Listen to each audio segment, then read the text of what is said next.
So I was just flicking through the current edition of the Australian Permaculture magazine and I found that you can eat clover. There's an article, it's a one-page article here, and the words are by Doris Pozzi, P-O-Z-Z-I, and she goes to say, clover is one weed many people are surprised to learn is edible. I was a little bit surprised, maybe on some sort of deep down visceral level. I thought maybe, but never enough to try it. We all know it well, having grown up with it, wishing away sunny afternoons as kids searching for the elusive four-leaf clover. Clover is the common name for plants of the genus Trifolium, which broken down in Latin means tri and leaf, folium. It consists of 300 species of flowering plants in the legume and Fabaceae family. Trifolium rupans, or white or Dutch clover, is probably the most common in urban and regional areas. It has a white or soft pink flowers and the leaves boast distinctive markings. There's a photo there. You can see that little white thing around them. Clover is found in lawns, which people seem to want to religiously spray out of their lawns for some reason, and other open areas as a type of low ground cover. Lush and dark green, pushing out other weeds and grasses. I have no problem with clover. I don't really have a lawn, I suppose, but I have no problems with clover growing in my lawn. It is a nitrogen fixer as well as being able to eat it. It does fix nitrogen into the soil, so I let it go. Now, as a history, a common symbol associated with Ireland, the shamrock or three-lobed clover, found a place in members of the ancient Celtic culture's heart due to their belief of the mystical powers of the number 3.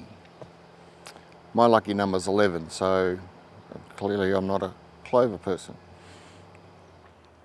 According to legend, St. Patrick used the shamrock to illustrate the Holy Trinity, but it wasn't until the Irish Rebellion 3 centuries later the wearing of shamrocks and green-coloured clothing became a national symbol. This is a heavy book. It's not a book, magazine. The shamrock, which means summer plant in Gaelic, is thought to refer specifically to white clover, which typically produces 3-lobed leaves. Very occasionally, white clover will grow 4 lobes on a single stem. Their rarity led many to associate spotting one to be a sign of good luck. Still today, the Irish idiom "to be in clover" is used to describe someone living a carefree, comfortable and prosperous life. Culinary uses, and this is what we came here for. Consider it a dark green vegetable with similar nutritional benefits as spinach. The leaves and flowers are more commonly eaten, although the roots are quite edible. Both the leaves and flowers can be eaten raw, cooked, or dried for teas. The leaves and blossoms are high in many nutrients and minerals, though they are particularly high in iron and vitamin C. Both of which I need. The leaves can be steamed or boiled and they don't have any of the bitterness often associated with other greens like spinach, dandelion leaves or mustard greens. In fact, clover leaves are slightly more fleshy and have a mild, almost sweet flavour profile.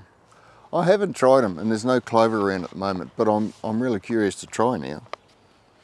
Clover leaves can be cooked with onion, garlic or various spices, or simply wilted in butter and eaten with a little salt and pepper. The fresh leaves and flowers, which both have the subtle sweet flavour, can be added to salads, of course.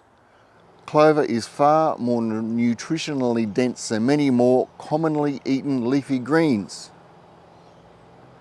which make it a really worthwhile inclusion in your diet.